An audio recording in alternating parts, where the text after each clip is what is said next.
Puesto que ya muchos han tratado de poner en orden las cosas que a nosotros nos han quedado ciertísimas por medio de las escrituras, nos corresponde ahora, como buenos soldados del Señor Jesucristo, estudiar y hacer una apología, lo que se llama apologética, para confrontar a aquellos hombres que no se rigen, aunque es palabra de salvación y de condenación, por las escrituras, por las sagradas escrituras. Hemos estudiado ya varios de los puntos que varios católicos romanos arguyen respecto a lo que le pasaría a un católico ignorante. Ya vimos la falsedad de que incluso invade a muchos cristianos que tienen esos nombres o que se hacen llamar así o que no tienen un conocimiento o un discernimiento genuino a la luz de la palabra, que hablan del amor pero olvidan o incluso niegan el atributo de la ira de Dios y de la justicia de Dios. Y también esa filosofía de la prosperidad que ha resultado nociva y que también ha generado que muchos de los que hoy no son cristianos usen estos argumentos que en teoría son ciertos. Por lo cual hoy nos toca uno de dos argumentos, y si nos alcanza el tiempo un poco más, por el cual estudiaremos que en sí es cierto, pero que el escollo y el embrollo es cuando realmente se tiene por costumbre meter a todos los cristianos o a la verdadera sana doctrina dentro de estos argumentos o dentro de estas objeciones que tienen lugar otras congregaciones. Sin embargo, el artículo cuarto de esta crítica dice, te enseñarán a odiar a la Iglesia Católica, al Papa, a María y toda cosa que sea católica, imágenes con puras mentiras y calumnias. Bueno, en primer lugar, te enseñarán a odiar a la Iglesia Católica. En un sentido estricto, nosotros somos católicos, porque el término católico significa universal y somos de la Iglesia universal, que está constituida por aquellos escogidos a quienes Dios, antes de la fundación del mundo, haya decidido predestinar y que por medio de la fe y de la gracia y no de las obras, aunque estas son importantes, llegan a ser salvos por el conocimiento de la verdad. Y que si las situaciones providenciales no se lo impiden, no es una excusa, me refiero a si problemas de salud graves u otra cosa por el estilo, se congregan en una iglesia local, lo cual es también necesario y es un deber. Y mayormente los días de reposo, que a partir de la resurrección de nuestro Señor Jesucristo cuentan como domingo, no como sábado, como primer día de la semana. ¿Y cuál es el argumento?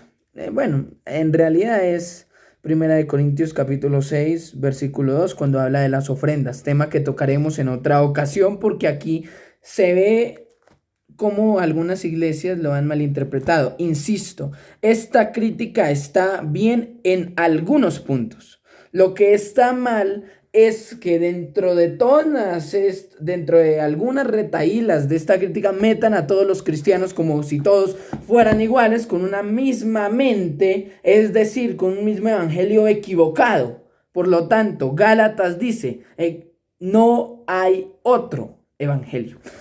Sin embargo, en este punto procedía a hacer mi objeción respecto a esta misma objeción. La hago basado en las escrituras, en el Evangelio de Lucas,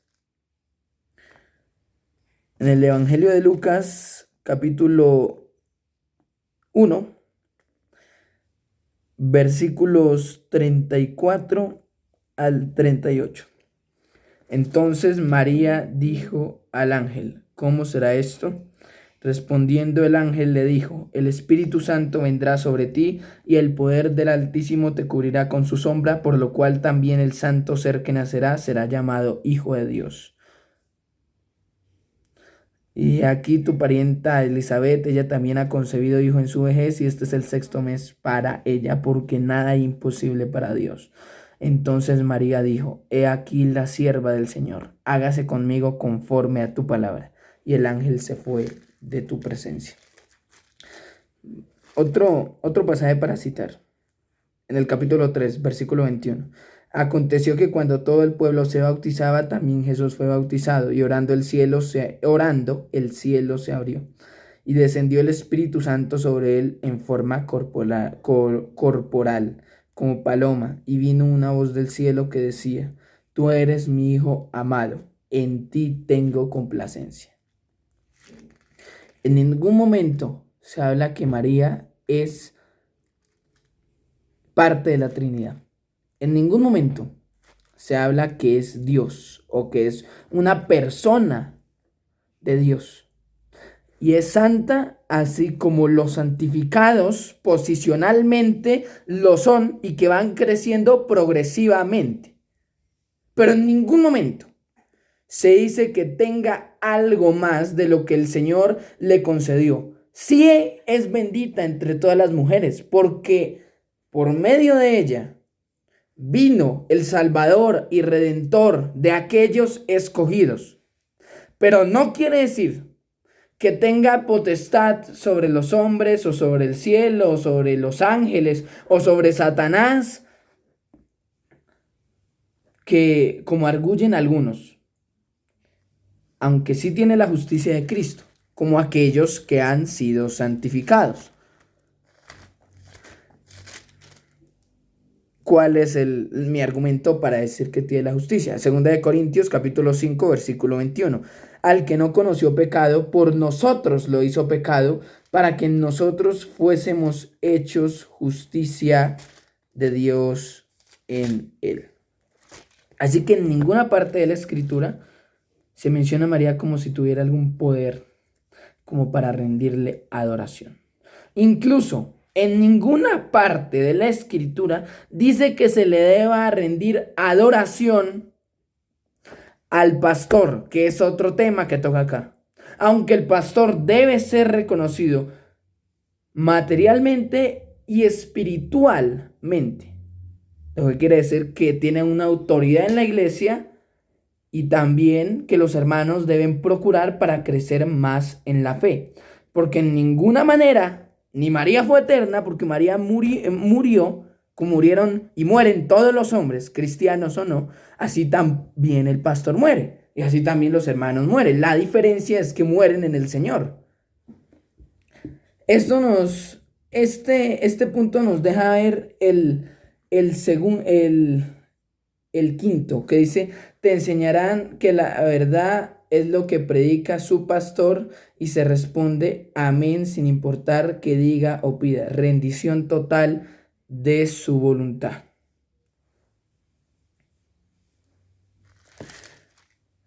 Ni siquiera los apóstoles, y no me cabría el tiempo para citar todos los capítulos de los cuales habla, pero ni siquiera los apóstoles, si usted lee su carta, que tienen autoridad apostólica y que escribieron la escritura inspirados por el Espíritu, así como los profetas, los mismos apóstoles, el mismo apóstol Pablo, el mismo apóstol Pedro, en sus discursos o en sus cartas citaron las escrituras, y conforme a las escrituras fue que dieron su proceder en el Señor Jesucristo. ¿Cuáles son los requisitos para ser un diácono o para ser un pastor? Primera carta a Timoteo, capítulo 3. Si alguno desea obispado, buena obra desea.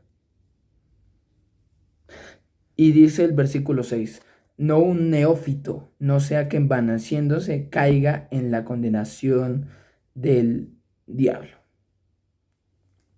Y dice en lo de los diáconos: porque los que ejerzan bien el diaconado ganan para sí un grado honroso y mucha confianza en la fe que es en Cristo Jesús. También Pablo le dice a Timoteo: ocúpate en la lectura y en la enseñanza y ten cuidado de ti mismo. Por lo tanto, si alguien anhela obispado, es buena obra. Pero así como anhela obispado, debe predicar solamente las sagradas escrituras. Pablo dice en el capítulo 4 de la segunda carta que prediques la palabra, que instes a tiempo y fuera de tiempo, redarguye, reprende, exhorta con toda paciencia y doctrina. Y fíjense lo que dice aquí, aún es más claro. Porque vendrá tiempo cuando no sufrirán la sana doctrina, sino que teniendo comezón de oír se amontonarán maestros conforme a sus propias concupiscencias, y apartarán de la verdad el oído y se volverán a las fábulas. Pero tú sé sobrio en todo, soporta las aflicciones, haz obra de evangelista, cumple tu ministerio, porque yo ya estoy para ser sacrificado, y el tiempo de mi partida está cercano. He peleado la batalla, he acabado la carrera, he guardado la fe. Por lo demás me está guardada la corona de justicia, la cual me dará el Señor, juez justo, en aquel día, y no solo a mí, sino también a todos los que aman su venida. Esto simplemente lo dice la Escritura y también lo podemos ver con muchos ejemplos.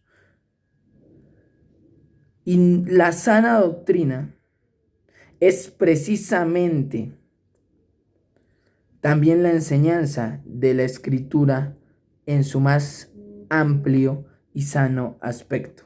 Así como en el versículo 15, el anterior capítulo: desde pequeño he sabido las sagradas escrituras, las cuales te pueden hacer sabio para la salvación por la fe que es en Cristo Jesús. Toda la palabra, toda la escritura es inspirada por Dios y útil para enseñar, para redarguir, para corregir, para instruir en justicia, a fin de que el hombre de Dios sea perfecto, enteramente preparado para toda buena obra. Y esa es la sabiduría, el temor al Señor, el temor a Jehová. Por lo tanto, si otros osaren predicar un evangelio que realmente no esté registrado aquí en lo que el Señor nos manda, ese sea anatema. ¿Cuál era el argumento del apóstol Pablo cuando llegó a Antioquía de Pisidia? Dice en el versículo 46 de Hechos 13: a vosotros a la verdad era necesario que se os hablase primero la palabra de Dios, mas puesto que la desecháis y no os juzgáis dignos de la vida eterna, he aquí nos volvemos a los gentiles, porque así nos ha mandado el Señor diciendo: te he puesto para luz de los gentiles, a fin de que seas para salvación hasta lo último de la tierra. Consulte usted y verá Isaías capítulo 42 versículo 6, Isaías capítulo 49 versículo 6. Incluso en versículos anteriores le dice a los mismos judíos: mirad pues que no venga sobre vosotros lo que está dicho en los profetas. Mirad, oh menospreciadores, y asombraos y desapareced, porque yo hago una obra en vuestros días, obra que no creéis si alguien os la contare. Habacuc, capítulo 1, versículo 15, y son muchos ejemplos. Pero terminemos otra vez volviendo a la carta a los Corintios, capítulo 1, versículo 12 y 11. A la primera carta: porque he sido informado acerca de vosotros, hermanos míos, por los de Cloé, que hay entre vosotros contiendas. Quiero decir que cada uno de vosotros dice: yo soy de Pablo, y yo de Apolos, y yo de Cefas, y yo de Cristo. ¿Acaso está dividido Cristo? ¿Fue crucificado Pablo por vosotros? ¿O fuisteis bautizados en el nombre de Pablo? Doy gracias a Dios de que a ninguno de vosotros he bautizado sino a Crispo y a Gayo, para que ninguno diga que fuisteis bautizados en mi nombre. También bauticé a la familia de Estéfanas. De los demás no sé si he bautizado a ningún o a algún otro. La iglesia, y después empieza a hablar de la revelación que es por el Espíritu de Dios al creyente y a proclamar a Cristo crucificado. Y que nosotros, a pesar de que ni los cielos pueden contener al Señor, como dice Salomón, somos colaboradores y debemos crecer en la obra del Señor siempre, como también dice en esa misma carta, en el capítulo 15. Y por eso, uno de los requisitos, capítulo 9 de la carta a los Corintios, dice: no soy apóstol, no soy libre, no he visto a Jesús el Señor nuestro, ¿no sois vosotros mi obra en el Señor? Uno de los requisitos de los verdaderos apóstoles es que hayan visto o que el Señor Jesucristo en persona los haya llamado para la predicación del Evangelio. Por eso, en este momento no hay más apóstoles y por eso la autoridad del Papa es nula y es banal y es un hombre más, un hombre que muere y al momento hay que reemplazarlo. Esa es simplemente la verdad. Y si murió sin Cristo, es un hombre que merece la condenación y que si es así, la obtendrá tarde o temprano, pero la obtendrá. Y aquel que no predique el verdadero evangelio y que aún más sea piedra de tropiezo, ese debe ser llamado al arrepentimiento. Porque el obispo debe ser irreprensible y debe predicar la palabra. E incluso nosotros, al hacer una apología, debemos predicar la palabra. Así que si en una iglesia simplemente esto no se cumple, pues realmente no es una iglesia de Dios. O es una iglesia que le falta crecer mucho en la fe. Por eso es el deber escudriñar las escrituras, porque en ella os parece que tenéis la vida eterna.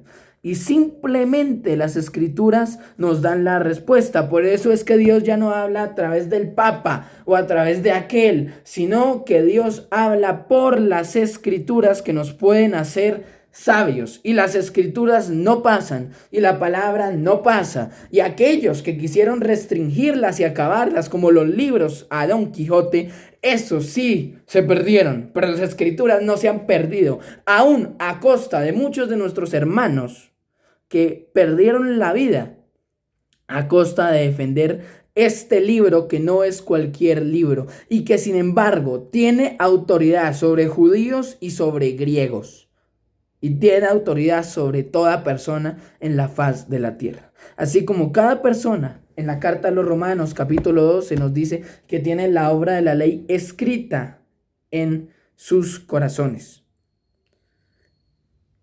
Así que simplemente es un llamado, incluso es un llamado más aún a las iglesias y a los hermanos que no se esmeran, más que a la iglesia católica, porque a fin de cuentas es una creencia más como la que tenían los romanos, como la que tenían los griegos, pero aún a estos que usan esta palabra fraudulentamente, como dice el apóstol Pablo en la segunda carta a los Corintios capítulo 11, porque estos son falsos apóstoles, obreros fraudulentos que se disfrazan como apóstoles de Cristo.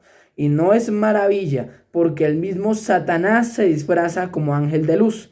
Así que no es extraño si también sus ministros se disfrazan como ministros de justicia, cuyo fin será conforme a sus obras. Así que en cierto sentido es válida la crítica.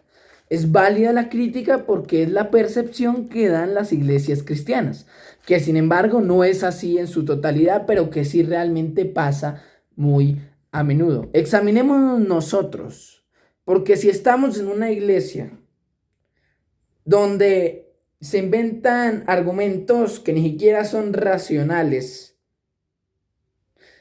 y donde priman unas visiones huecas antes que las sagradas escrituras, salga usted de esa iglesia por el bien suyo y por el bien de su crecimiento espiritual, si realmente es así y si está esmerado en crecer cada día más para la obra del Señor.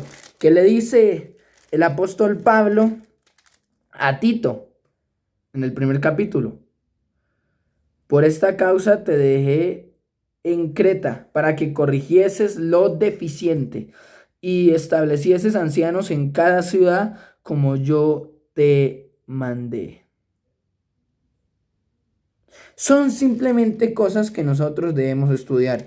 Y cuando los mismos hermanos o cuando los mismos que dicen confesar el nombre del Señor, porque no me corresponde a mí juzgar a alguien, porque la misma palabra dice en el capítulo 4, no juzguéis antes de tiempo hasta que venga el Señor, el cual revelará lo oculto de las intenciones de los corazones.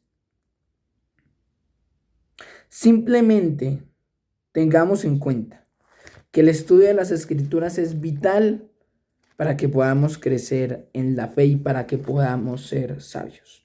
El pastor, en últimas, o cualquier hermano de mayor estima en la iglesia, no tiene la razón si esta razón no es conforme a la Biblia. Por eso muchas veces aquellos que todavía defienden enseñanzas fraudulentas no permiten que otros no permiten la lectura de la Escritura. Examinémonos atentamente, como dice la misma Escritura, una carta paulina.